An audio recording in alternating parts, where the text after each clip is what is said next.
നീലവാനച്ചോലയിൽ നീന്തിടുന്ന ചന്ദ്രികേ, നീലവാനച്ചോലയിൽ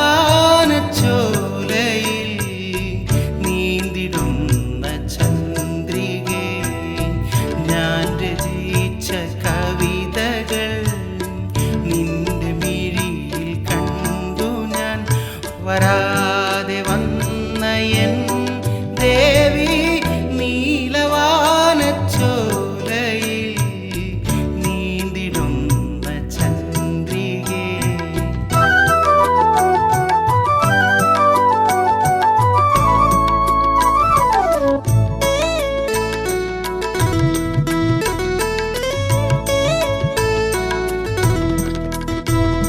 കാളിദാസൻ പാടിനാൻ മേഘദൂതമേ, ദേവിദാസൻ പാടുവാൻ കാതൽ ഗീതമേ, ഈതൾകളിൽ തേൻതുളി ഏന്തിടും പൈങ്കിളി, മിഴികളിൽ കോപമോ വിരഹമോ ദാഹമോ, ശ്രീദേവിയേ എൻ ജീവനേ എങ്ങോ നീ, അവിടെ ഞാനും നീലവാനവോടയിൽ നീന്തുകിன்ற வெண்ணில. நான் வரைந்த பாடல்கள் நீலம் பூத்த கண்ணில, വരാവൽ വന്ന എൻ ദേവി നീലവാനച്ചോലയിൽ നീന്തിടുന്ന ചന്ദ്രികേ. ഏകദേശം ഒരു 2-2.5 വർഷങ്ങൾക്ക് മുൻപ് മീഡിയ വണ്ണിലൊരു വാർത്ത വന്നിരുന്നു. ആനയെ ഒരു കൊച്ചു കുഞ്ഞിനെ പോലെ പാട്ടുപാടി തഴുകി ഉറക്കുന്ന ഒരു പാപ്പാനെ കുറിച്ചിട്ട്. അന്നാണ് ശ്രീകുമാർ എന്ന ഈ നന്ദിക്കര സ്വദേശിയായ ഇദ്ദേഹത്തെ എല്ലാവരും അറിയുന്നത്. അന്ന് നമ്മൾ ഇദ്ദേഹത്തെ ഒരു പാപ്പാൻ എന്ന നിലയിൽ മാത്രമായിരുന്നു അറിഞ്ഞത്. പിന്നീട് കോമഡി ഉത്സവത്തിൽ വന്നപ്പോഴാണ് അദ്ദേഹം ഒരു നല്ല പാട്ടുകാരനും ഒരു മിമിക്രി ആർട്ടിസ്റ്റ് കൂടിയാണെന്ന് അറിഞ്ഞത്. എന്തായാലും നമുക്ക് ശ്രീകുമാർ ചേട്ടനെ ഇന്ന് പരിചയപ്പെടാം. 2 പാട്ടൊക്കെ നമുക്കിന്ന് പാടിക്കാം, ആനയുടെ വിശേഷങ്ങൾ ചോദിക്കാം. അദ്ദേഹം നന്ദിക്കര സ്വദേശിയാണ്. എന്തായാലും അദ്ദേഹത്തെ ഞാൻ പരിചയപ്പെടുത്താൻ പോവാണ്. ശ്രീകുമാർ ഏട്ടാ, ശ്രീകുമാരേട്ടൻ ഇപ്പൊ എന്താ ചെയ്യുന്നത്? ഇപ്പോൾ പ്രൊഫഷണൽ സിംഗർ തന്നെയായിട്ട് എന്തായാലും ഏറ്റവും കൂടുതൽ ആനയുടെ ഒരു വീഡിയോയിലാണ് ആദ്യം നിങ്ങളെ കണ്ടത്. ഇപ്പൊ ആന എന്ത് ചെയ്യുന്നു? ആനയുണ്ട്, സുഖമായിരിക്കണു. ഇപ്പോൾ പൂരങ്ങളിപ്പോൾ ഇന്നലെ തൃശ്ശൂർ പൂരമായിരുന്നു. അപ്പോൾ ആന തൃശ്ശൂർ പൂരത്തിന് പോയിട്ടുണ്ടായിരുന്നു. ഇപ്പോൾ അവിടെ വന്നിട്ടുണ്ട്, സുഖമായിരിക്കണു. ഒരു പൂച്ചക്കുഞ്ഞിനെയൊക്കെ നമ്മൾ കയ്യിലെടുക്കുന്ന അതേ ലാഘവത്തോടെയായിരുന്നു അദ്ദേഹം ഇങ്ങനെ തഴുകിക്കൊണ്ട് ആ ആനയെ പാട്ടുപാടി ഉറക്കുന്ന ഒരു വീഡിയോ നമ്മൾ മീഡിയ വണ്ണിലൊക്കെ കണ്ടത്. എന്താണ് ഇത്ര സ്നേഹം ആനയോട്? അത് നമ്മൾ കുഞ്ഞുനാളിൽ പലരും സ്കൂളിലൊക്കെ പഠിക്കുമ്പോൾ ചോദിക്കില്ലേ, നിനക്ക് ആരാവണമെന്ന് ഇഷ്ടം എന്നൊക്കെ ചോദിക്കില്ലേ. അപ്പോൾ എല്ലാവരും പറയും ഡോക്ടർമാരാവണം, എൻജിനീയർമാരാവണം എന്നൊക്കെ പറയും. എന്നോട് ചോദിക്കുകയാണെങ്കിൽ എനിക്ക് ഏറ്റവും ഇഷ്ടം ആനപ്പാപ്പാനെ തന്നെ ആവാനായിരുന്നു നമുക്ക്. പിന്നെ സാഹചര്യം നമുക്ക് അതോടൊരു പാട്ടും മിമിക്രിയും കാര്യങ്ങളൊക്കെ ആയിട്ട് ഞാനിങ്ങനെ പോകുന്നുണ്ടായിരുന്നു. ഇപ്പോൾ പ്രൊഫഷണലായിട്ട് പിന്നെ അതിലേക്ക് പോയപ്പോൾ കുറച്ച് വിട്ടു നിന്നെങ്കിലും പിന്നെ ഒരു ആനപ്പാപ്പാൻ്റെ സ്ഥാനം നമുക്ക് തരാൻ അത് വരാനായിട്ട് കാരണം എന്ന് പറയണത്, ഈ ആനയുടെ പാപ്പാനൊരു ബിജു ചേട്ടനുണ്ട്, അവർ കണ്ണൻ ചേട്ടൻ അതിൻ്റെ മുതലാളി. അപ്പോൾ നമുക്ക് അവിടെ ചെന്നപ്പോൾ അത് ആനയോടുള്ള ഇഷ്ടം നമ്മൾ അവിടെ അറിയിച്ചപ്പോൾ അവർ നമുക്കതിനുള്ള സ്വാതന്ത്ര്യം കാര്യങ്ങളൊക്കെ തന്നു എന്നുള്ളതാണ് ഏറ്റവും വലിയ സത്യം. ഇപ്പോൾ മൃഗങ്ങളെ സ്നേഹിക്കുന്ന എല്ലാവരും, ഇപ്പോൾ ഒരു പട്ടിയെ വളർത്തുന്ന ഒരാളായാൽ പോലും അവർക്ക് വേറെ എന്തെങ്കിലും ആവശ്യങ്ങൾക്ക് പുറത്ത് പോകേണ്ടി വരുമ്പോൾ ഒരാളെ നിർത്തുകയാണെങ്കിൽ തീർച്ചയായിട്ടും സ്നേഹമുള്ള ഒരാളെ നിർത്തണം എന്നൊക്കെ പറഞ്ഞു കേട്ടിട്ടുണ്ട്. എല്ലാവരും പറയും. അല്ലാത്തവർ ചുമ്മാ കൊണ്ടങ്ങ് ഭക്ഷണം കൊടുക്കുള്ളൂ. സ്നേഹം ഉണ്ടെങ്കിലാണ്, ആ സ്നേഹത്തോടു കൂടി കൊടുക്കുമ്പോഴാണ് അത് ശരീരത്തിൽ പിടിക്കുള്ളൂ മൃഗങ്ങളുടെ. അവർ ആ സ്നേഹം അനുഭവിച്ചുകൊണ്ടാണ് അവരത് കഴിക്കാനൊക്കെ ആഗ്രഹിക്കുന്നതെന്ന് പറയുന്നത് കേട്ടിട്ടുണ്ട്. അപ്പോൾ അതുകൊണ്ടായിരിക്കും സ്നേഹത്തോടു കൂടി ഏത് മൃഗത്തിനായി സ്നേഹത്തോടു കൂടി കൊടുക്കുകയാണെങ്കിൽ അതിൻ്റെ ഒരു സ്നേഹം നമുക്കത് തിരിച്ച് കിട്ടും. അതിൻ്റെ ഒരൊറ്റ ഇതാണ് എനിക്ക് കിട്ടിയത്. അതുകൊണ്ടായിരിക്കും അവർ എപ്പോൾ വേണമെങ്കിലും വരാനും ആനയെ പരിചരിക്കാനുള്ളൊരു സ്വാതന്ത്ര്യം നിങ്ങൾക്ക് തന്നത്. സത്യം അത്. എന്തായാലും ചേട്ടൻ ഒരു പാട്ടുകാരനും കൂടിയാണല്ലോ. അന്ന് ആനേനെ പാടി ഉറക്കിയ പാട്ടൊക്കെ ഇപ്പോൾ ഓർമ്മയുണ്ടോ? പിന്നെ എന്തായാലും ആ പാട്ടൊന്ന് ഇപ്പോഴും പാടിക്കൊടുക്കുന്ന ഒരു പാട്ടാണ് അത്, ഞാൻ ചെല്ലുമ്പോഴൊക്കെ. ആനത് ആസ്വദിക്കുന്നുണ്ട്, ചെവിയൊക്കെ ഇങ്ങനെ ഇട്ട് നാട്ടുന്നുണ്ടായിരുന്നു. അത് മനസ്സിലാക്കാൻ പറ്റും നമുക്ക്. ആ പാട്ടൊന്ന് പാടിയാലേ? പിന്നെ തീർച്ചയായിട്ടും പാടിത്തരാം. അല്ലീളം പൂവോ ഇല്ലിമുളം തേനോ, അല്ലീളം പൂവോ ഇല്ലിമുളം തേനോ, തെങ്ങിള നീരോ തേൻമൊഴിയോ മണ്ണിൽ വിരിഞ്ഞ നിലാവോ, അല്ലീളം പൂവോ ഇല്ലിമുളം തേനോ, കൈവിരലുണ്ണും നേരം കണ്ണുകൾ ചിമ്മും നേരം, കൈവിരലുണ്ണും നേരം കണ്ണുകൾ ചിമ്മും നേരം, കന്നിവയൽ കാറ്റേ നീ കൺമണിയെ ഉണർത്താതെ, കന്നിവയൽ കാറ്റേ നീ കൺമണിയെ ഉണർത്താതെ, നീ താലിപ്പീലി പൂങ്കാട്ടിനുള്ളിൽ, നീ താലിപ്പീലി കാട്ടിനുള്ളിൽ കൂടും തേടിപ്പോ, അല്ലീളം പൂവോ ഇല്ലിമുളം തേനോ. ഈ ആന എത്ര ഭാഗ്യവാനാണ്. ഈ ഒരു പാട്ട് കേട്ട് കഴിഞ്ഞിട്ടുണ്ടെന്നുണ്ടെങ്കിൽ ആനയല്ല ആരായാലും ഉറങ്ങിപ്പോകും. അത്ര മധുരമായിട്ടാണ് ഈ പാട്ട് പാടുന്നത്. ശരിക്കും ഈ പാട്ട് ഇങ്ങനെ കണ്ണടച്ച് ഇങ്ങനെ കേൾക്കുകയാണെന്നുണ്ടെങ്കിൽ തോളത്തൊരു കുട്ടീനിട്ട് ഇങ്ങനെ തട്ടുന്ന ഒരു പ്രതീതി എനിക്ക് മനസ്സിൽ കൂടെ പോയപ്പോൾ ശരിക്കും ആ കുട്ടി ഉറങ്ങിപ്പോയിണ്ടാവുമെന്ന് ഞാൻ മനസ്സിൽ ചിന്തിക്കുകയാണ്. എന്തായാലും ആനയെ ഇങ്ങനെ പാട്ട് പാടി ഉറക്കണ ഒരു പാപ്പാൻ കേരളത്തിൽ ചിലപ്പോൾ ഈ ശ്രീകുമാരേട്ടൻ മാത്രമേ ഉണ്ടാകാനുള്ളൂ. അത്രയും ഭാഗ്യം ചെയ്ത ഒരു ആന ശ്രീകുമാരേട്ടൻ്റെ ആന. ശ്രീകുമാരേട്ടൻ്റെ ആനയുടെ പേരെന്താണ്? ബാസ്റ്റിൻ വിനയ് സുന്ദർ. ബാസ്റ്റിൻ വിനയ് സുന്ദർ. അതൊരു 2 ജാതിയിൽപ്പെട്ട പേരാണല്ലോ. ജാതി പറയാൻ പാടില്ല, എന്നാലും പെട്ടെന്ന് കേൾക്കുമ്പോൾ ബാസ്റ്റിൻ വിനയ് സുന്ദർ കേൾക്കുമ്പോൾ അതിൻ്റെ ഒരു കൗതുകമുണ്ട്. ക്രിസ്ത്യൻ ആന തന്നെയാണ്, അവരുടെയാണ് ആനത്. ആന്റണി ചേട്ടൻ എന്ന് പറയും, അവരുടെ ആനയാണത്. അപ്പം അങ്ങനെ അത് വിനയ് സുന്ദർ എന്നുള്ളത് അവർക്ക് ഒരുപാട് ആനകളുണ്ടായിരുന്നു. അപ്പോൾ അവർക്കൊക്കെ ഈ വിനയ് സുന്ദർ, വിനയചന്ദ്രൻ, വിനയ് ശങ്കർ അങ്ങനെയായിരുന്നു പേരുകളൊക്കെ. അപ്പോൾ ആളുടെ ഈ ആന്റണി ചേട്ടൻ്റെ അനിയൻ്റെ പേരാണ് ബാസ്റ്റിൻ. അങ്ങനെ ബാസ്റ്റിൻ എന്ന് പേരിട്ടിരിക്കുന്നത്. എല്ലാ ആനകൾക്കും അതിൻ്റെ ഫ്രണ്ടിൽ ഈ ബാസ്റ്റിൻ എന്നുള്ളൊരു പേര്. അപ്പോൾ ആന്റണി ചേട്ടൻ എന്ന് പറഞ്ഞു കഴിഞ്ഞിട്ടുണ്ടെങ്കിൽ ചെറുപ്പം മുതൽ എൻ്റെ ഒരു ആഗ്രഹമാണ് കേട്ടോ, ഒരാനനെ തൊടാനായിട്ട് ആഗ്രഹിച്ചിട്ടുണ്ട് ഞാൻ. പക്ഷേ എനിക്ക് സാധിക്കാൻ പറ്റിയിട്ടില്ല. കാരണം പല പൂരപ്പറമ്പിൽ പോകുമ്പോഴും നമ്മൾ ആനപ്പാപ്പന്മാരോട് ചോദിക്കും, ചേട്ടാ ആനേനെ ഒന്ന് തൊട്ടേ എന്ന് പറയും. പക്ഷെ അവരപ്പോൾ പറയും അത് പറ്റില്ല. അവരൊക്കെ നമുക്കിപ്പോഴാണ് അതിൻ്റെ കാര്യങ്ങളൊക്കെ മനസ്സിലാവുന്നത്. കാരണം വെച്ച് കഴിഞ്ഞാൽ ആന പൂരം കഴിഞ്ഞ് ഉറക്കൊളിച്ച് നിൽക്കുക, അവരും ഉറക്കൊളിച്ച് നിൽക്കുക. അപ്പോൾ ആനയ്ക്ക് അതിൻ്റേതായ മുഷിപ്പുകളും കാര്യങ്ങളൊക്കെയാണ്, നമുക്കത് മനസ്സിലാക്കാൻ പറ്റിയിട്ടാണ്. പക്ഷെ അതൊക്കെ സാധിച്ചത് ആൻ്റണിയേട്ടനാണ്, അവന് ബിജു ചേട്ടൻ, അവരൊക്കെയാണ് അതൊക്കെ സാധിച്ചത്. അതിൽ ഒരുപാട് സന്തോഷം. നന്ദി എന്ന് പറഞ്ഞവർ അത്രയും വലിയ നന്ദി തന്നെയാണ് അവരോട്. തീർച്ചയായിട്ടും. ഞാൻ ശ്രീകുമാറായിട്ടൊരു 5 വർഷത്തെ പരിചയമുണ്ട്. ഞങ്ങൾ പരിചയപ്പെടുന്നത് ആന മുഖാന്തരമാണ് ഞങ്ങൾ തമ്മിൽ പരിചയപ്പെടുന്നത്. അതിനുശേഷം ഞാൻ അറിയുന്ന ആൾ പ്രസിദ്ധമായ ഒരു ഗായകനാണെന്നുള്ളത്. ആനയുടെ അടുത്ത് ആളൊരു പാട്ട് പാടി ആനനെ ഉറക്കണ ഒരു സംഭവം ഉണ്ടായി. അത് വൈറലായ സംഭവമാണ്. പിന്നെ ശ്രീകുമാറിനെ പറ്റി പറയുകയാണെന്ന് വെച്ചാൽ ആനേനെ സ്നേഹിക്കുന്ന ഒരു കലാകാരൻ കൂടിയാണ്. ആനയോട് വളരെ അടുത്ത് പെരുമാറുന്ന ഒരാളാണ്. ആരുമില്ലെങ്കിലും ആനയുടെ അടുത്ത് ചെല്ലാൻ പറ്റും, എന്ത് കാര്യം ചെയ്യാൻ പറ്റും. ശ്രീകുമാർ എന്ത് പറഞ്ഞാലും ആന അനുസരിക്കുകയും ചെയ്യും.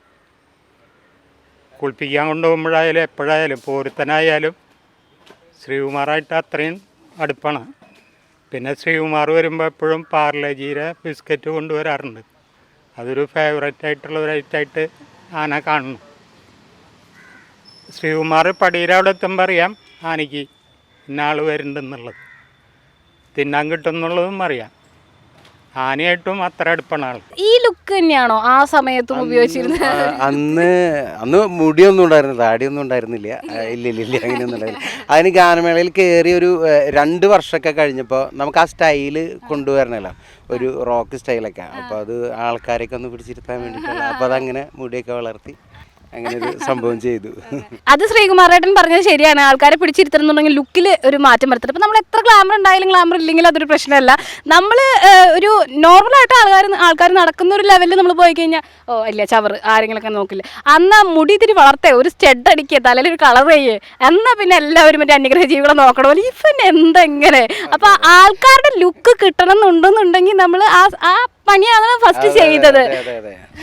തീർച്ചയായിട്ടും. അപ്പം നമ്മൾ ഇപ്പോഴത്തെ ചേട്ടൻ്റെ ഈ ലുക്ക് കാണുമ്പോൾ നമ്മൾ വിചാരിക്കും ചേട്ടൻ ഒരു അടിപൊളി പാട്ടാ പാടാൻ പോണം, മുടിയൊക്കെ ഇങ്ങനെ കെട്ടി വെച്ച് കുറേ താടിയൊക്കെ ആയിട്ട് ഇങ്ങനെ വരുമ്പോൾ. പക്ഷെ പാടിയതാണെങ്കിൽ ഒരു മെലോഡിയസ് മെലഡി രാജകുമാരനാണോ? അങ്ങനെയല്ല, എല്ലാ പാട്ടുകളും ഇഷ്ടമാണ്.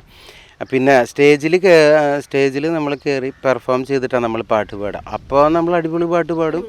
അത് നമ്മൾ ആൾക്കാർ ഏതാണ് ആ സമയത്ത് ചോദിക്കണമെന്നുണ്ടെങ്കിൽ നമ്മൾ ആ പാട്ട് പാടിക്കൊടുക്കണം. ഏറ്റവും ഇഷ്ടമുള്ള ഒരു അടിപൊളി പാട്ട് ഏതാ? ഇഷ്ടമുള്ള പാട്ട് അടിപൊളി എന്ന് വെച്ചാൽ എല്ലാ പാട്ടുകളും ഇഷ്ടമാണ്. പിന്നെ അതിൻ്റെതായ ഒരു ഇതൊക്കെ വരുമ്പോഴല്ലേ നമുക്കത് പാടാനൊരു ഇൻട്രസ്റ്റ് ഉണ്ടാവും. ഇപ്പം പെട്ടെന്ന് ഇങ്ങനെ പറയുമ്പോൾ ആ ഒരു മ്യൂസിക് ഒന്നും ഇല്ലാണ്ട് നമുക്ക് എങ്ങനെ പാടാന്ന് ചോദിച്ചു കഴിഞ്ഞാൽ പാടാം, കുഴപ്പമില്ല. അതെ തീർച്ചയായിട്ടും. അപ്പം നമുക്ക് നല്ല ഇൻട്രസ്റ്റോട് കൂടി നിന്ന് പാടാനായിട്ട്. ഏത് കാലഘട്ടം തുടങ്ങിയാണ് ഇങ്ങനെ പാട്ട് പാടാനൊക്കെ പോയി തുടങ്ങിയത്? പുറത്തേക്ക് പാട്ട് പാടാൻ തുടങ്ങിയത് ഞാൻ 9ാം ക്ലാസ്സിൽ വെച്ചിട്ടാണ്. ചെറുപ്പത്തിൽ തുടങ്ങി അവിടുന്ന് പാടാൻ തുടങ്ങി. പക്ഷേ അന്ന് ക്ലാസ് ടീച്ചർ പാട്ടൊക്കെ പാടി ഞങ്ങൾ പാട്ട് പഠിച്ചിട്ടുണ്ടോ? ഇല്ല, പാട്ട് പഠിക്കാത്ത പാട്ടുകാരനാണ്. അതെ, പാട്ട് പഠിക്കാത്ത ഒരു പാട്ടുകാരനാണ് ഞാൻ. അപ്പോൾ 9ാം ക്ലാസ്സിൽ പഠിക്കുമ്പോൾ ബാക്ക് ബെഞ്ചിലൊക്കെ ഇരുന്നിട്ട് നമ്മൾ പാട്ട് പാടും, കൂട്ടുകാരൊക്കെ ഒത്തിട്ട് ഭയങ്കര കൊട്ടും പാട്ടൊക്കെ ആയിരിക്കും. അങ്ങനെ ഒരു ദിവസം മോളി ടീച്ചർ എന്ന് പറഞ്ഞിട്ടൊരു ടീച്ചറുണ്ട്, ഇവിടെ അടുത്ത് തന്നെയാണ് താമസിക്കുന്നത്. മോളി ടീച്ചറാണ് എന്നെ ആദ്യമായിട്ട് സ്റ്റേജിൽ കൊണ്ടുപോയിട്ട് പാട്ട് പാടുന്നുണ്ടല്ലോ നീ. അതെ, അപ്പോൾ ടീച്ചറാണ് എന്നെ ആദ്യം കൊണ്ടുപോയിട്ട് അവിടുത്തെ യൂത്ത് ഫെസ്റ്റിവൽ ഉണ്ടായി. അന്ന് പാടിയതൊരു ലളിതഗാനാണ് ഞാൻ പാടിയത്. അന്ന് മറ്റേ ഡെസ്ക്ടോമിക്ക് കൂട്ടുമ്പോൾ നല്ല അടിപൊളി പാട്ടുകളാണ് പാടിയത്. നല്ല ലൈറ്റ് മ്യൂസിക് വേണമല്ലോ നമുക്ക് യൂത്ത് ഫെസ്റ്റിവലിനൊക്കെ. അപ്പം അന്ന് പാടിയത് മാധുര്യമ്മ പാടിയൊരു പാട്ടുണ്ടായിരുന്നു. അന്നൊക്കെ നമ്മുടെ കുഞ്ഞ് ശബ്ദമൊക്കെ അല്ലേ. അപ്പോൾ മാധുര്യമ്മ പാടിയൊരു ലൈറ്റ് മ്യൂസിക് ഉണ്ട്. അത് പുഷ്പസുരഭില ശ്രാവണത്തിൽ പൂനിലാവണി പന്തലിൽ വർഷനീരത നീലയവനിക നീങ്ങി മാറിയ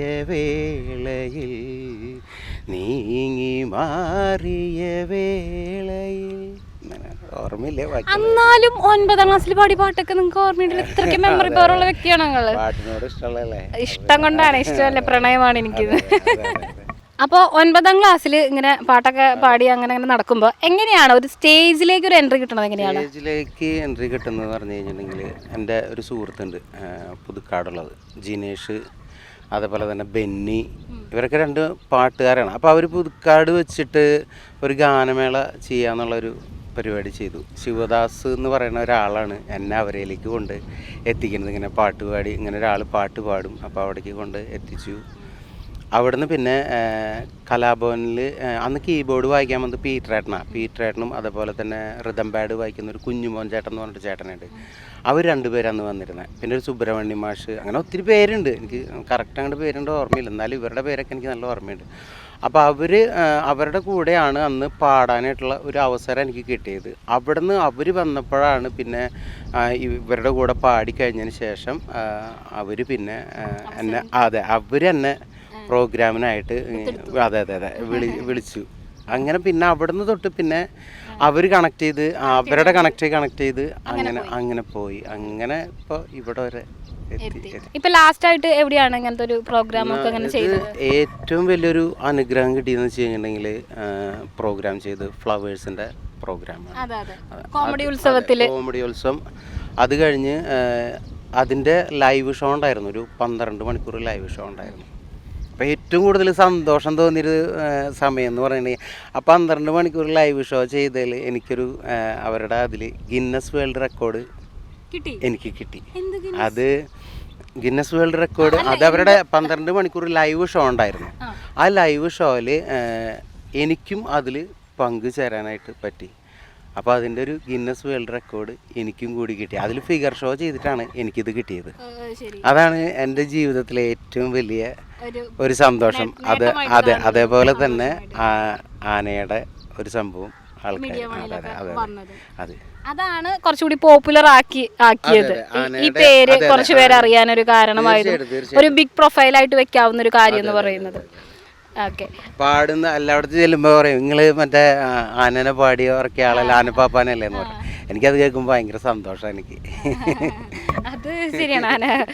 അതൊരു വെറൈറ്റി സംഭവം കൂടിയായിപ്പോയി. പിന്നെ ഇപ്പൊ ലാസ്റ്റ് ചെയ്ത എവിടെയാ പാടിയെന്നാ പറഞ്ഞത്? ഇപ്പൊ ലാസ്റ്റ് ഇപ്പോൾ ഒരു വർഷമായില്ലേ ഇപ്പോൾ പ്രോഗ്രാമുകളൊക്കെ ചെയ്തിട്ട്. ഇപ്പോൾ അങ്ങനെ ഇതൊക്കെ തന്നെയാണല്ലോ, കോവിഡിൻ്റെ പ്രശ്നങ്ങളും കാര്യങ്ങളൊക്കെ ഉണ്ടല്ലോ. അപ്പോൾ നമുക്കിപ്പോൾ ചെയ്തുകൊണ്ടിരിക്കുന്നത് നമ്മൾ മാരേജ് ഫംഗ്ഷന് അങ്ങനെ കാര്യങ്ങളാണ് ഒക്കെ ചെയ്തുകൊണ്ടിരിക്കുന്നത്. അതെ അതെ മുമ്പോട്ട് പോകുന്നത്. അപ്പോൾ അങ്ങനെ ചേട്ടന് ഇഷ്ടപ്പെട്ട ഒരു അന്ന് കോമഡി ഉത്സവത്തിൽ ചെയ്തത് 2 പേരുടെ ഇത് ചെയ്തിരുന്നു, ഡബും ചെയ്തിരുന്നു അന്ന്.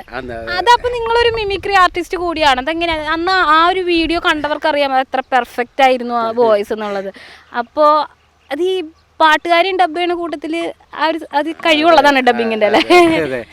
അത് കോമഡി ഉത്സവത്തിന് വേണ്ടിയിട്ട് നമുക്ക് എന്തായാലും ഒരു സ്പെഷ്യൽ പെർഫോമൻസ് ചെയ്യണമെന്ന് എനിക്ക് ആഗ്രഹം ഉണ്ടായിരുന്നു. അപ്പോൾ അതിന് വേണ്ടിയിട്ട് സുഹൃത്ത് പറഞ്ഞു ഇങ്ങനെ നമുക്ക് ചെയ്യാം, അപ്പം നോക്കുകയാണെങ്കിൽ നമുക്ക് അങ്ങനെ സ്പെഷ്യൽ പെർഫോമൻസ് ചെയ്യാമെന്ന് പറഞ്ഞു. അപ്പോൾ അതിന് വേണ്ടി കുത്തിയിരുന്നിട്ട് പഠിച്ച് ചെയ്തു. സംഭവം മനസ്സിൽ എടുക്കുന്നുണ്ടോ? പിന്നെ ഉണ്ടെങ്കിൽ നമുക്ക് ഒരു പ്രാവശ്യം ഒന്ന് നോക്കിയാലോ? അപ്പൊ ആര് ചെയ്യാൻ പോകുന്നത്? ആദ്യമായിട്ട് നമുക്ക് ഫിലോമിന ചേച്ചി. ഫിലോമിന ചേച്ചി എന്ന് പറയുമ്പോൾ തന്നെ എന്ന് പറഞ്ഞ ആട്ടുന്ന ആ ഒരു ഭാഗമാണ് നമുക്ക് ഓർമ്മ വരുന്നത്. ആ ഒരു ഇതിലാണ് ആളിങ്ങനെ തിളങ്ങി നിൽക്കുന്നത്. അപ്പോൾ എന്തായാലും ഫിലോമിന ചേച്ചിന് ഇപ്പോഴും ആൾക്കാർക്ക് ഭയങ്കര ഇഷ്ടമുള്ള, ഓർക്കാൻ ഇഷ്ടമുള്ള ഒരു കൊമേഡിയൻ കഥാപാത്രം കൂടിയാണ്. ചെയ്യാം നമുക്ക്. ആരണ്ട നീ ലോകം മുഴുവൻ മാപ്പ് ചോദിക്കാൻ നീ എന്ത് തെറ്റണ്ട ചെയ്തത്? കുന്നംകുളില്ലാത്ത മാപ്പ് വെക്കണ്ട ഷാവി. അടിപൊളി ഒരു പാട്ടുകാരനാണ് ഈ മിമിക്രി കാണിച്ചത് കേട്ടോ. ഇനി ആരെങ്കിലും ഉണ്ടോ പുതിയതായിട്ട് വേറെ ഏതെങ്കിലും അണിയറയിൽ? ഞാൻ പിന്നെ അന്ന് ചെയ്തിരുന്നത് ജോസ് പല്ലിശ്ശേരി സാറിൻ്റെയാണ്. എനിക്ക് അധികം ആരും അനുകരിക്കാത്ത ഒരു ഇതാണ്. അപ്പം എനിക്കത് എന്താ അങ്ങനെ കിട്ടി, ആളുടെ വോയിസ് ഒന്ന് അനുകരിക്കാം. ഹേയ് വർഗീസ് മാപ്പിളയെന്ന് പേടിച്ച കാശ് എന്നോട് എന്തിനാണ് നീ ചോദിക്കുന്നത്? നീ അവനോട് പോയി ചോദിക്കരാ, എൻ്റെ മെക്കെട്ടുകാരാണല്ലട വരേണ്ടത്. ഡാ മോനെ, നിനക്ക് പോർക്കറിച്ചിൽ കൂർക്കിയിട്ട് വയ്ക്കാറിയോ? ഇപ്പം നമുക്ക് ഒരു പണ്ടത്തെ ഒരു സിനിമ കണ്ടൊക്കെ പോലെ തോന്നിയില്ല? എൻ്റെ തൊട്ടപ്പുറത്ത് നിന്ന് അവരെന്നെ സംസാരിക്കണേന്ന് എനിക്ക് പെട്ടെന്ന് തോന്നിപ്പോയി. നിങ്ങൾക്കും അങ്ങനെ തോന്നിയെന്ന് തന്നെ ഞാൻ വിചാരിക്കുന്നു. എന്തായാലും ഇദ്ദേഹം നല്ലൊരു പാട്ടുകാരനും നല്ലൊരു മിമിക്രി ആർട്ടിസ്റ്റും കൂടിയാണെന്ന് തെളിയിച്ചു കഴിഞ്ഞു. അപ്പം നമ്മൾ ഒരു മെലോഡിയസ് മൈൻഡിലുള്ള ഒരു 2 പാട്ടാണ് കേട്ടത്. അപ്പോൾ എന്തായാലും ഒരു പാട്ടുകാരൻ എന്നൊരു നിലയ്ക്ക് നിങ്ങളുടെ ഒരു കഴിവ് പരിശോധിക്കുന്നതിൻ്റെ ഭാഗമായിട്ട് കുറച്ചും കൂടി ഒരു എനർജറ്റിക് ആയിട്ടുള്ളൊരു പാട്ട് പാടിയാൽ നന്നായിരിക്കും. ഒരു പുറം നോക്കുമ്പോ ഓറഞ്ചോണ്ടലുവ, മറുപുറം നോക്കുമ്പോ സോഡ സർവത്ത്. കാണും ജനങ്ങൾക്ക് ആനന്ദമേകിടും പൂരങ്ങളിൽ പൂരം ബട തൃശ്ശൂര് പൂരം. ഒരു പുറം നോക്കുമ്പോ ഓറഞ്ചോണ്ടലുവ, മറുപുറം നോക്കുമ്പോ സോഡ സർവത്ത്. കാണും ജനങ്ങൾക്ക് ആനന്ദമേകിടും പൂരങ്ങളിൽ പൂരം തൃശ്ശൂര് പൂരം.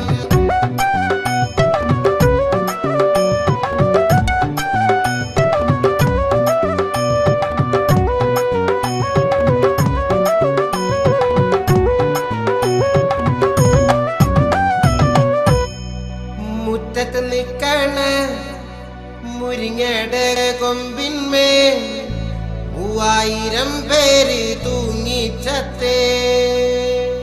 മുറ്റത്ത് നിക്കണ മുരിങ്ങയുടെ കൊമ്പിന്മേൽ 3000 പേര് തൂങ്ങിച്ചത്തേ.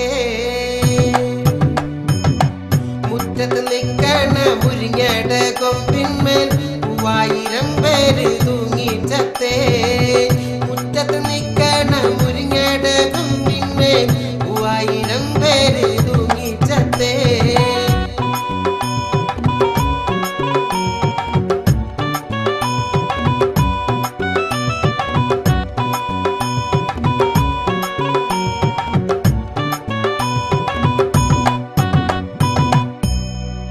ആലത്തുരമ്മായി മത്തി നുറുക്കുമ്പോ കത്തിയിൽ കേറി പിടിച്ചു പൂച്ച.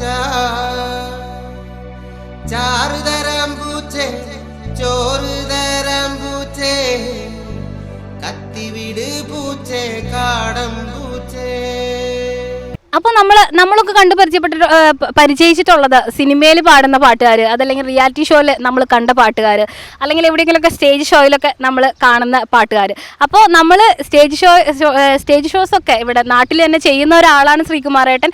എന്തായാലും ഒരു നല്ല പാട്ടുകാരനെ കിട്ടിയതിൽ നമുക്ക് സന്തോഷിക്കാം. എന്തായാലും ഇദ്ദേഹത്തിൻ്റെ വീട് നന്ദിക്കരയിലാണ്. നന്ദിക്കരയിൽ നിന്നും ക്യാമറാമാൻ ജിതിൻ വിശ്വകർമ്മയോടൊപ്പം കൃഷ്ണേന്ദു ശിവദാസ്, മെട്രോ പോസ്റ്റ്.